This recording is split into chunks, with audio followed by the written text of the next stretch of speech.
día, nosotros somos el equipo 1 y les vamos a exponer sobre el tema de métodos de excavación. Y bueno, para elegir el método de excavación de un túnel depende de varios factores, entre los que destacan el tipo de material en el que se va a excavar y la longitud que se va a excavar.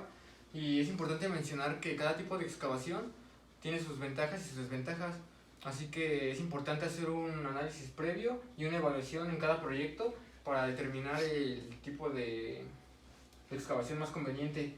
Y bueno, en la construcción de túneles carreteros, esa es una disciplina altamente especializada que exige la aplicación de métodos y sistemas de trabajo que permitan obtener rendimiento, siempre tomando en cuenta la seguridad en todo momento. Tenemos las consideraciones para la selección del método de excavación y bueno, para elegir ese método de excavación se toman en cuenta varios factores. Entre ellos mencionamos el índole técnico, el económico y el tiempo que tenemos para realizar este proyecto. Y a continuación se describen algunos aspectos que tenemos que considerar. Un ejemplo sería que cuando la roca tiene una resistencia alta es más conveniente el uso de explosivos, mientras que si la resistencia es media o baja, ahí podemos emplear la maquinaria pesada. Y bueno, la manera de excavación en la roca, que es considerablemente dura, la maquinaria suele pasar que tiene desgastes, entonces no es muy conveniente para nosotros utilizar ese tipo de maquinaria, ya que esos desgastes podrían provocar que nuestro costo aumente.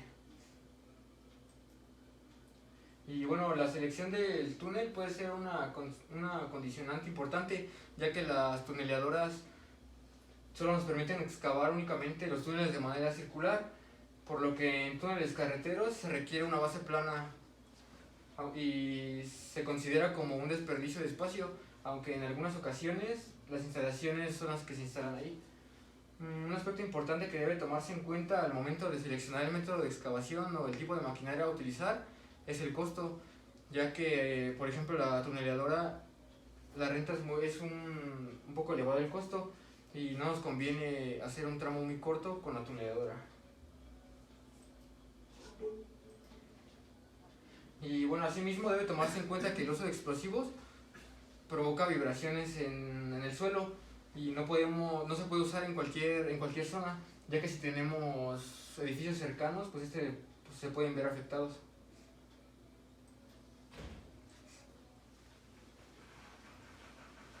Continuando con lo que explicó mi compañero, yo les voy a hablar sobre la definición de fases y secuencias de excavación. Bueno, la mayoría de los túneles de carretera son excavados sobre macizos rocosos. Cabe mencionar que no, como lo acabo de decir, no es en todos. Los medios técnicos que se necesitan para hacer este tipo de trabajo son las tuneleadoras. Sin embargo, en las fases previas hay que realizar un gran movimiento de tierras para adecuar y preparar el terreno, así como hacer varios estudios previos sobre el mismo terreno. Bien, en México las dimensiones de los túneles carreteros están entre 2, 3 y 4 carriles, según sea la necesidad de la zona donde se va a construir el túnel. Y sus áreas de excavación varían entre los 80 a 230 metros cuadrados aproximadamente. La excavación por fases se emplea tanto en el método de perforación y voladura como en la excavación mecánicas de ataque puntual, como puede ser martillos, rozadoras, palas, etc. Existen criterios técnicos de la excavación de un túnel por fases. En resumen, les voy a mencionar los más importantes. Bueno, en primera instancia tenemos que una excavación de dimensiones pequeñas presenta menos problemas en cuanto a la estabilidad de una excavación a mayor tamaño. El alcance y las dimensiones de la maquinaria y equipo, como pueden ser excavadoras, jumbos, rozadoras, etc., están limitados a unos 6 o 8 metros según las distancias que puedan alcanzar estas maquinarias. Mediante la excavación por fases se puede conseguir mayor rendimientos, ya que distintos equipos pueden trabajar simultáneamente en fases distintas a cierta distancia. Esto puede decir que se puede estar trabajando en conjunto. ¿Qué quiero decir con esto? O sea, mientras una máquina trabaja en esto, otra puede estar haciendo otra cosa. En las imágenes podemos observar que tenemos dos tipos de excavación. Tenemos la excavación en dos fases que consta de excavar primero la parte superior y después la parte inferior. Y tenemos la excavación en etapas, que esta consta de 4 fases. La primera fase sería excavar los extremos superiores, que sería este y este de aquí. Después tenemos que excavamos la parte superior central. Y después nos vamos sobre los extremos inferiores, este de aquí y este de acá. Y por último la fase inferior central, que es en el centro. La siguiente, por favor. Bien, ahora tenemos la excavación mediante el uso de explosivos. Los túneles excavados con explosivos son aquellas obras que se construyen para permitir la continuidad de tránsito a través de obstáculos. Que esto puede ser, no lo sé, alguna montaña o algún... bueno, en su mayoría son las montañas. La siguiente, por favor. Tenemos las generalidades de esto. Dice que la excavación mecánica es rentable cuando se tiene una longitud considerable del túnel y se conocen suficientemente las características geológicas y geotécnicas del terreno. Y las partes o trabajos elementos que se consta del ciclo del trabajo característico de las excavaciones mediante perforación y voladura son los siguientes, que consta de 5 pasos. En primera instancia tenemos que es el replanteo en el frente del esquema de tiro. A continuación, en segunda instancia, tenemos la perforación de los taladros. En tercer lugar, tenemos la carga de los taladros con el equipo explosivo, los barrenos. En cuarto, tenemos la voladora y la ventilación. Y por último, tenemos el retiro del escombro o rezago y saneo del frente de excavación. Aquí tenemos la imagen de un jumbo que está realizando la perforación. Bien, tenemos el esquema de tiro. El esquema de tiro es la disposición en el frente del túnel de los taladros que se van a perforar, la carga de explosivos que se va a introducir en cada uno y el orden en el que se va a detonar cada barreno. Como lo podemos ver aquí, está lleno de números. ¿Qué quieren decir los números? La secuencia que va a tener esto. Tenemos que primero vamos a atacar el centro, parte del centro, y después vamos a ir de adentro hacia afuera. Vamos a empezar en el centro y vamos a ir hacia los extremos.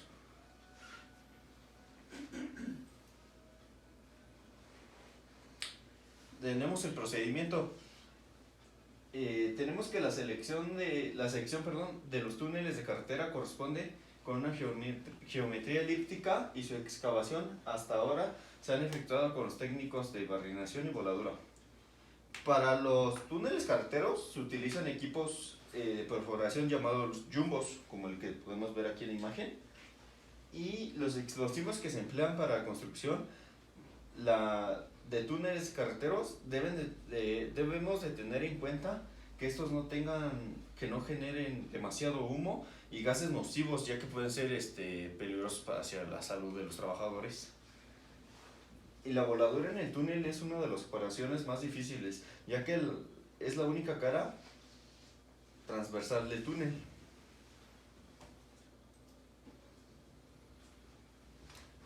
Siguiendo con el procedimiento, tenemos que los barrones de producción se irán perforando en forma rotativa y secuencial, aumentando su bordo según se vaya diseñando el número de cuadros calculados para complementar la plantilla del todo del frente. A continuación, normalmente los últimos barrenos en ser disparados son los de piso, con el objeto de retirar la rezaga del frente del túnel. Después de que se perforan todos los barrenos, deberá limpiarse cada uno de ellos con agua y aire antes de cargarlos. Durante el cargado de los barrenos, el tubo de choque deberá sujetarse en forma tirante para evitar daños provocados por el atacador o la manguera de inyección del ANFO.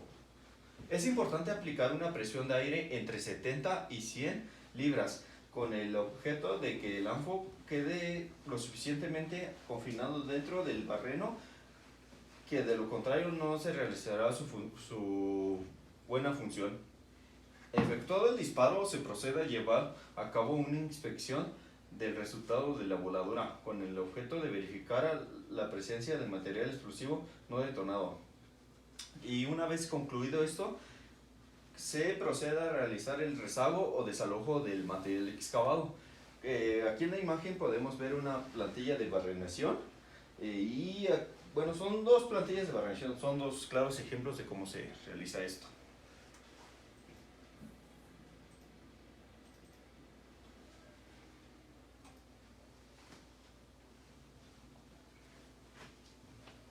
Y yo voy a hablar sobre lo que es la maquinaria de perforación.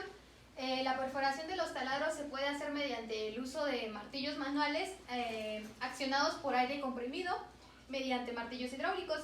Primeramente tenemos lo que son los martillos manuales, que funcionan a través de que la barrena golpea contra la roca y gira de forma discontinua entre cada percusión, o entre cada golpe, separándose del fondo del taladro, como la que podemos observar en la imagen.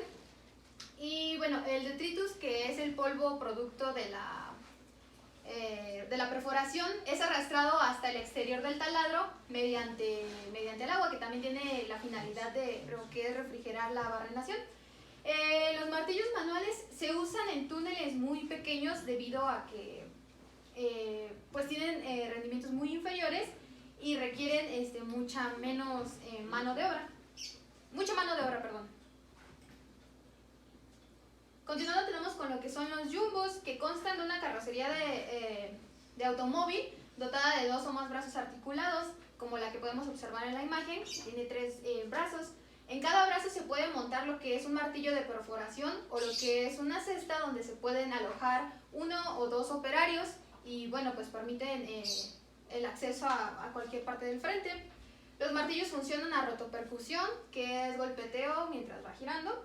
Y los brazos de los jumbos pues están accionados hidráulicamente, este es un punto muy importante, existiendo así una gran variedad de diseños como lo que es el trípode, el giro de la base o en línea. Y los brazos, existe una extensión telescópica que va de una longitud de 1.2 a 1.6 metros. El número y dimensiones de los brazos está en función del avance requerido.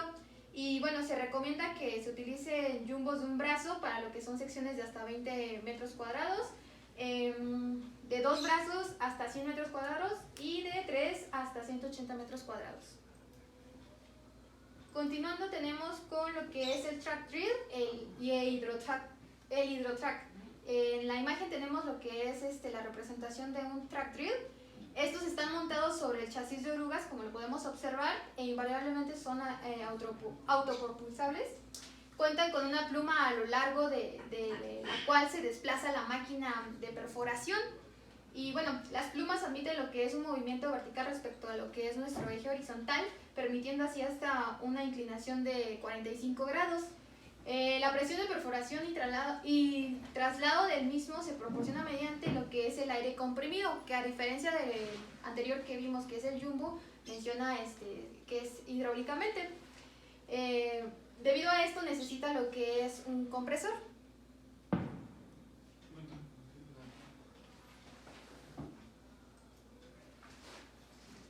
Continuamos con los que son los equipos auxiliares. Dentro de ellos encontramos lo que es la canastilla de servicios, que ya igual mencioné anteriormente. Esta se utiliza para ejecutar actividades como son las de amacice, cargado de explosivos, las instalaciones de agua, eléctrica y de ventilación, las cuales son muy importantes dentro de lo que es la obra. Como podemos observar en la imagen, hasta en esta parte tenemos lo que es la canastilla, que está sobre el jumbo. Se va adaptando básicamente, ¿no? Este equipo va montado generalmente en lo que son los neumáticos para proporcionar así una mayor versatilidad y pues alcanzar las partes del frente. Continuando tenemos lo que son los accesorios de perforación, que igual son muy importantes. Comúnmente tenemos lo que son las varillas o barrenas, las brocas de perforación y los manguitos. Las varillas o barrenas son más que nada barras de acero con un conducto interior que tienen roscas y en las cuales se pueden acoplar las brocas o los manguitos. Las brocas de perforación son herramientas de corte que generalmente son de un metal muy duro y bueno, están comprimidas sus diámetros van dependiendo de lo que se necesite, ¿no? Un punto muy importante es la elección de un tipo de broca u otro, así como de sus diámetros, pues depende precisamente del tipo de maquinaria de perforación, las características de la roca, así como también el diámetro de los cartuchos de explosivo a introducir. Son varios factores que tenemos que considerar. Continuando, tenemos lo que son los explosivos iniciadores y accesorios. Los explosivos son utilizados en túneles, dependen de las características de la roca, principalmente de su densidad, de su resistencia, compresión y velocidad de propagación sónica de la roca, así como también tenemos que tomar en cuenta lo que es la humedad existente dentro de ella. Tenemos productos como lo que son hidrogeles, emulsiones e iniciadores que han sido perfeccionadas sus fórmulas. Los componentes de los explosivos, al ser detonados, obviamente generan una gran cantidad de energía y poder. Una voladura bien diseñada pues no debería de tener problemas en esta situación, ya que se han previsto todas las posibles vibraciones y de producto de las detonaciones. La SEDENA, que es la Secretaría de Defensa Nacional, clasifica todos los productos en los siguientes, que vamos a ver a continuación. Los altos explosivos, que son los hidrogeles, emulsiones y busters, que podemos ver aquí en la imagen, que son los hidrogeles, las emulsiones y los busters.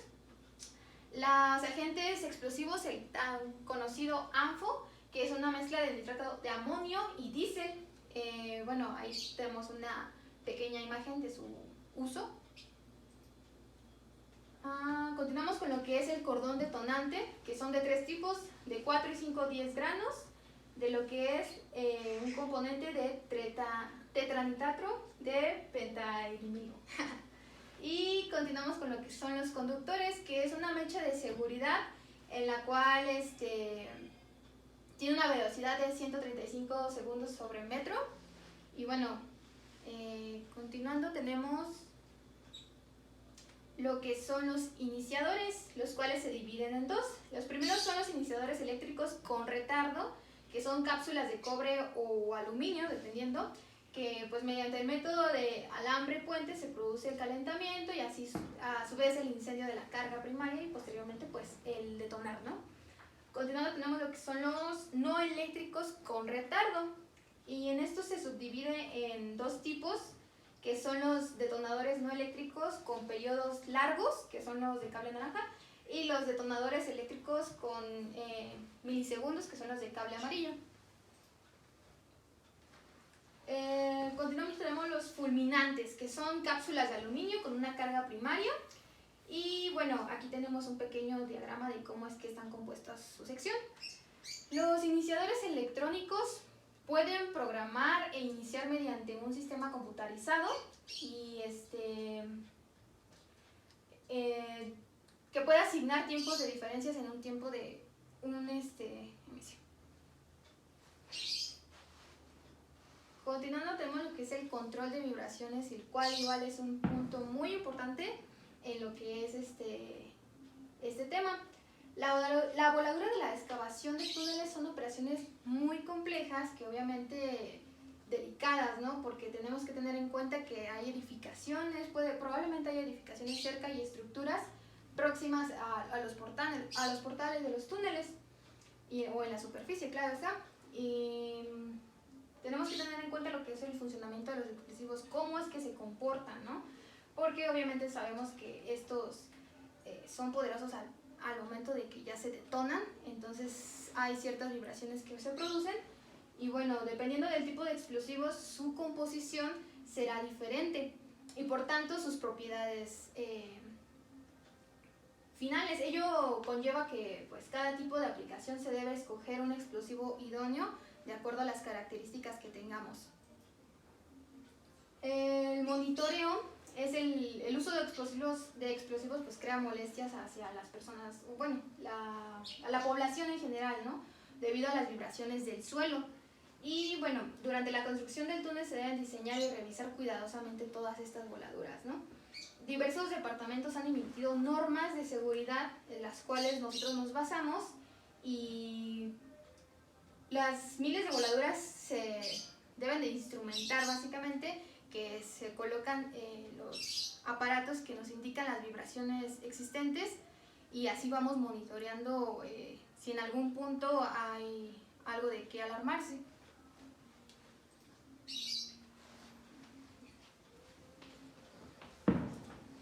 Bien, ahora hablando de la excavación mecánica, vamos a ver primeramente qué es. La excavación mecánica se refiere principalmente al movimiento de tierras que puede ser desde el utilizar la fuerza de trabajo humana hasta la maquinaria pesada. El buen llevar a cabo de este proceso nos va a ayudar desde el reducir el costo de la obra hasta acabar en tiempo y forma de la misma. Ahora, para poder realizar pues ahora sí que la excavación, tenemos diferentes tipos de herramientas.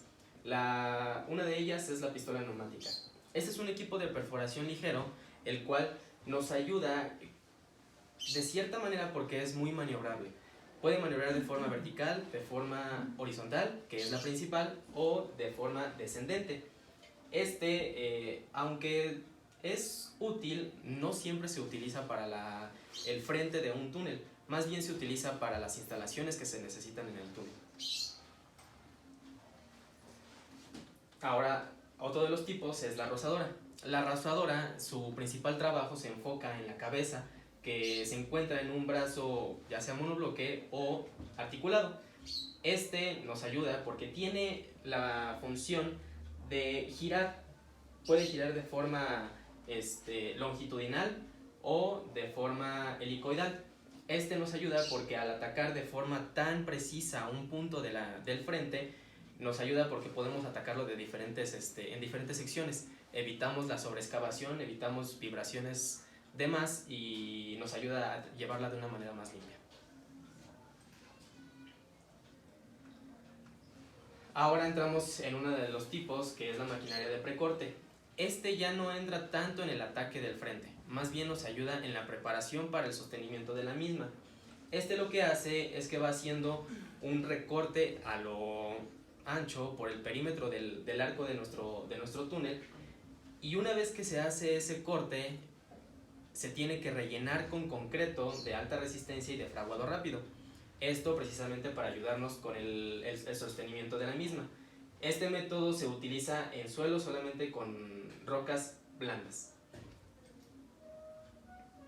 Ahora, uno de los más utilizados para túneles grandes, para túneles de gran magnitud, son las tuneleadoras. Estas tuneleadoras nos ayudan porque hay dos tipos. Son máquinas integrales que nos ayudan porque hacen casi todo ellas solas. A la misma hora de que van excavando, van extrayendo el material y van sosteniendo el mismo terreno. Como mencioné, hay dos tipos. Una de ellas se le llama la TBM. La TBM es abierta, solamente cuenta con el escudo y trabaja a presión. Trabaja para suelos muy duros o rocas muy duras. De esta manera nos ayuda al ir excavando o desgastando el frente de nuestro túnel y ir sacando el material. Sin embargo, no va creando un sostenimiento. El sostenimiento lo tenemos que ir haciendo nosotros. Y el otro tipo, que es EPB, nos ayuda porque tiene el escudo que va atacando el frente del túnel, y al mismo tiempo tiene un recubrimiento o un revestimiento de acero, el cual va sosteniendo el mismo terreno. Precisamente porque se utiliza para suelos más blandos. Entonces, cuando termina de pasar la tuneleadora, la misma tuneleadora va poniendo un revestimiento, ya sea de concreto o ya sea de acero, o ya sea como se diseñe por cada uno de los ingenieros.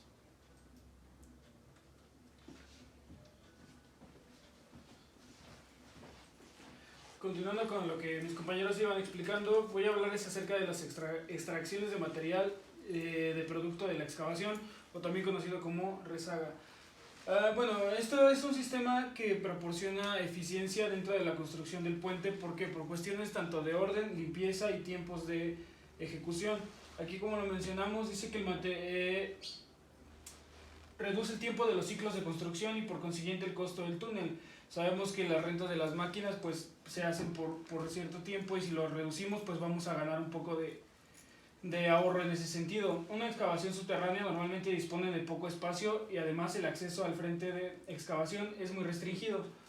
Como sabemos, muchas veces no contamos con la capacidad de espacio para poder hacer tantas maniobras adentro, entonces es muy importante seleccionar el proceso adecuado y la maquinaria ideal para poder hacerlo de manera eficiente y sin tener que hacer tantos movimientos para no perder tanto tiempo. ¿Para qué hacemos esto? Para que pueda iniciarse la implementación del sostenimiento. Como lo mencionaba mi compañero anteriormente, el sostenimiento es muy importante para proporcionarnos seguridad de que no vamos a tener ningún derrumbe y proporcionar así los protocolos de seguridad correctos a nuestros empleados. Bueno, les voy a hablar aquí de un poco del equipo que se utiliza. Este equipo debe tener algunas consideraciones que son según el tipo de material que vas a quitar y también de la cantidad. Aquí uno de los más comunes es la pala excavadora. Aquí son algunos detalles. Es una máquina autopropulsada sobre neumáticos u orugas con una estructura capaz de girar al menos 360 grados. Esta es útil, ¿por qué? Porque sobre su misma estructura puede girar 360 grados, entonces no tenemos que estar haciendo tantos movimientos, dado que esta nos permite girar hacia todos los sentidos. Esta excava terrenos, eleva, gira y descarga materiales por la acción de la cuchara fijada a un conjunto formada por pluma y brazo o balancín. Existen dos tipos de excavadoras diferenciadas por el diseño del conjunto cuchara-brazo-pluma y que condiciona la forma en la que trabajan.